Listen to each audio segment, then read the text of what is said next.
नमस्कार दोस्तों, SSC MTS analysis में आप सभी का स्वागत है।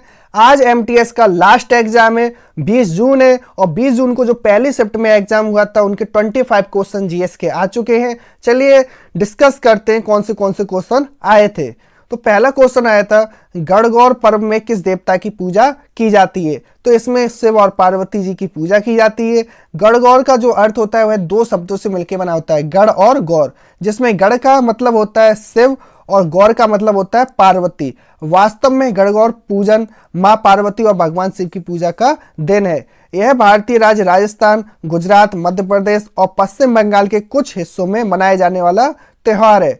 अगला क्वेश्चन आया था, कुश्ती से संबंधित खिलाड़ी जिसे मेजर ध्यानचंद अवार्ड दिया गया 2021 में, तो टोटल 12 खिलाड़ियों को यह पुरस्कार दिया गया था, जिसमें से नीरज चोपड़ा के अलावा यह पुरस्कार रवि कुमार दहरिया जो कुश्ती से संबंध है, लवलीना बोरगोहेन मुक्केबाजी, पीआर श्रीशेष जो हॉकी से संबंधित हैं, अवनी लेखेरा पैराशूटिंग, सुमित अंतिल को para athletics, Pramod Bhagat para badminton, Krishna Nair para badminton, Manish Narwal para shooting, Mithali Raj cricket, Sunil Chhetri football, Manpreet Singh hockey, इन सबको अवार्ड दिए गए हैं। अगला क्वेश्चन था, आत्मघाती थैली किसे कहा जाता है? तो लाइसोसोम को कोशिका की आत्मघाती थैली कहा जाता है।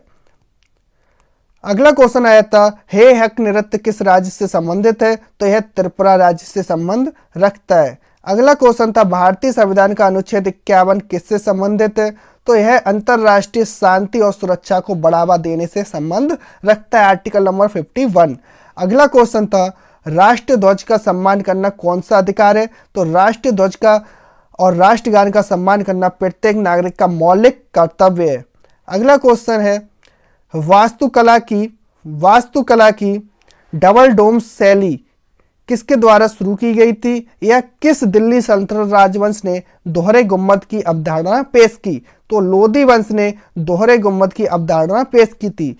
लोधी वंश का अंतिम दिल्ली सल्तनत राजवंश था जो 1451 से 1526 तक सत्ता में रहा था।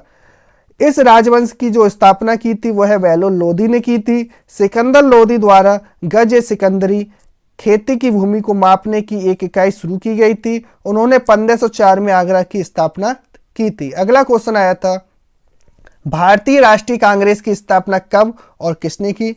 तो भारतीय राष्ट्रीय कांग्रेस की स्थापना 28 दिसंबर 1885 को हुई थी। कांग्रेस के पहले सत्र में सभी भारतीय प्रांतों के 72 प्रतिनिधियों ने भाग लिया था, जिनमें से 54 हिंदू थे, 2 मुस्लिम, बाकी जैन और पारसी सदस्य शामिल थे। इसके जो भारतीय राष्ट्रीय कांग्रेस के प्रथम अधिवेशन के जो अध्यक्ष थे उनका नाम था व्योमेश चंद्र बनर्जी। अगला क्वेश्चन था, फ्लाइंग सिख किसे कहा जाता है? तो फ्लाइंग सिख बोला जाता है मिल्खा सिंह को। अगला क्वेश्चन था, अफगानिस्तान की राजधानी क्या है? तो अफगानिस्तान की राजधानी और मुद्रा है, राजधानी काबुल है और अफगानी क्या है? मुद्रा। अफगानिस्तान दक्षिण एशिया में एक भूमि आधारित देश है। अप्रैल 2007 में अफगानिस्तान सार्क का 8वां सदस्य बना है। अगला क्वेश्चन था, HRSA की स्थापना किस वर्ष हुई थी? तो HRSA की जो फुल फॉर्म होती है हिंदुस्तान सोशलिस्ट रिपब्लिकन एसोसिएशन की स्थापना 1928 में दिल्ली के फिरोज शाह कोटला मैदान में चंद्रशेखर आजाद, भगत सिंह, सुखदेव थापर, जतिन दास और अजय घोष ने इसकी स्थापना की थी। अगला क्वेश्चन आया था, भारत कितने देशों के साथ सीमा साझा करता है? तो भारत 7 देशों के साथ सीमा साझा करता है, अफगानिस्तान, पाकिस्तान, भूटान, नेपाल, चीन, म्यांमार, बांग्लादेश। अगला क्वेश्चन था, चेतन भगत की कौन सी पुस्तक है? तो चेतन भगत की निम्नलिखित पुस्तकें जैसे कि 5 पॉइंट संबंध 2004 में, one night at a call centre ये 2005 में प्रकाशित हुई थी। अगली थी पुस्तक इनकी 3 mistakes of my life, 2 states, revolution, half girlfriend, making India awesome, 1 Indian girl, India positive. ये सभी पुस्तकें चेतन भगत के द्वारा लिखी हुई हैं। अगला क्वेश्चन आया था, सोलंग फेस्टिवल किस राज्य से संबंधित है? तो सोलंग अरुणाचल प्रदेश की आदि जनजाति का सबसे लोकप्रिय त्योहार है जो हर वर्ष सितंबर महीने की शुरुआत में मनाया जाता है। अगला क्वेश्चन था, द इनविंसिबल मैन पुस्तक के लेखक कौन है? तो अदृश्य मानव राल्फ एलिसन का एक उपन्यास है जो एक अफ्रीकी अमेरिकी व्यक्ति जिसका रंग उसे अदृश्य करता है के विषय में है। यह 1952 में रैंडम हाउस द्वारा प्रकाशित किया गया था। यह 20वीं शताब्दी में। अगला क्वेश्चन था कागजी करेंसी नोटों और सिक्कों से बनी मानक मुद्राएं क्या कहलाती हैं? तो ये क्या कहलाती हैं? फिएट मनी ये कहलाती हैं।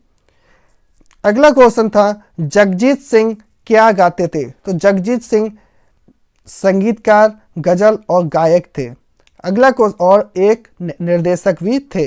अगला क्वेश्चन था किस विटामिन की कमी से रतौंधी रोग होता है? तो यह विटामिन ए की कमी से होता है। विटामिन डी की कमी से रिकेटस रोग होता है। विटामिन ई की कमी से स्कर्वी नामक रोग होता है। विटामिन के की कमी से हड्डियों का स्वास्थ्य खराब होता है। अगला क्वेश्चन था मिश्रित फसल क्या है? तो भूमि के एक टुकड़े पर एक साथ दो या दो से अधिक फसलें उगाना मिश्रित फसलन कहलाता है।